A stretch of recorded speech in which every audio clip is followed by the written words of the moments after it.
Oh, God. Okay, this one crops up more and more. I suppose it's a good interview question. It tests what people understand by popular phrases, however meaningless they are. What is a definition of ready? It's a made-up term. There you go. If we look at it in the same light as a definition of done, it is an agreement within the team about what the state is an item needs to have achieved to be considered ready to go into a sprint. What does that mean? So, many teams that use it will say things like, it makes it really clear what has to be true and not true, what has to be completed before we as developers are confident we can get that item done within a sprint. We're talking about the state of play. Has it been analysed enough? Have enough questions, or all of the questions been answered? What's outstanding? Do we as a team feel like we can do the work properly? That's not, on its face, not a bad thing. Okay? Scrum has the word ready in it. It doesn't have a definition of ready. That's nothing to do with Scrum. But it does have ready. We talk about product backlog refinement being getting things ready for a sprint. So ready, yeah, it's good. Definition of ready is just putting some colour on that, a bit of flavour, and very often a little bit of a contract or agreement creeps in. You know, this has to be true, not that. So it seems okay.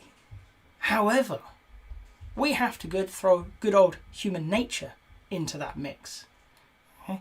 The teams that use it tend to be new to Agile, new to Scrum.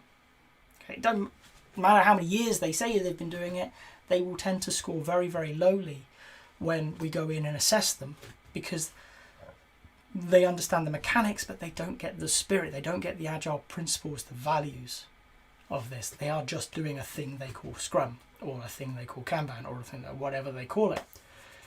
And it is understanding what those people are going to do with the definition of ready. Some of them may use it absolutely to its intention, to help create transparency around the state of play for informed conversations between product owners and customers and stakeholders and the developers, to make sure everybody's on the same page.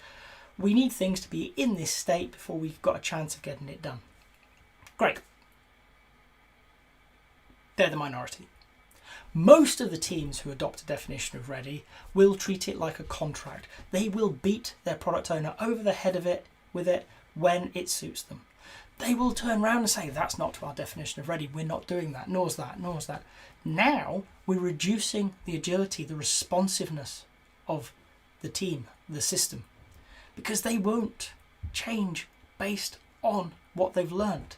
They will follow a process, often to the detriment of their customer, because they have a process, because they have a contract. You haven't fulfilled your side of this agreement, so we aren't fulfilling ours. Okay? Many companies are set up for that almost combative stance. We can't succeed because you're going to ask us to do this work and we don't think we can get it done. And we don't like that because then we will be told we failed. It's a reasonable response. In many organisations, I completely get it. But it is very counter to what we're trying to achieve. You end up with product owners who can't deliver what is most important to their customers because they are held hostage by this definition of ready. They lose the ability to learn things, potentially overnight or in sprint review, that they can't get in because we haven't had time to look at this properly. We haven't had time to ask our questions. Instead of having a team who goes, okay, it's a late change. We don't know, but we can learn. Right? Do you understand, product owner, customer, stakeholder, the cost of bringing something in that we haven't had time to look at properly? We don't know what's going to pop up as we do this. In planning, we're going to focus on this thing. We're going to get it to as good a state as we can. Can we have a proper, honest conversation about the state of play as part of planning? Right? We're not going to hold you to hostage over this. We get it. It's the most important thing, and therefore it is our role to deliver it to the best of our ability. Please give us a few hours to ask questions. Please make people available for us to ask those questions of. And we're going to do our best. We are going to be as responsive to your changing needs as we can be. What we are not going to do is say we can do it if we have no confidence. Okay? But we're also not going to say we can't do it because we don't know. We're going to spend some time understanding that. Work with us, help us to get to that point. Don't hold us responsible if we don't deliver it because we didn't have time. Okay? It's a big, big difference in how teams use that definition of ready. I wish more teams took an approach of it's there, it's to make things transparent, but it is not a contract. For me, definition of ready is not a red flag, but it is a concern when I hear it used in teams, because very often they or the environments they're in are setting them up to talk about success and failure, not learning, not responsiveness, not agility.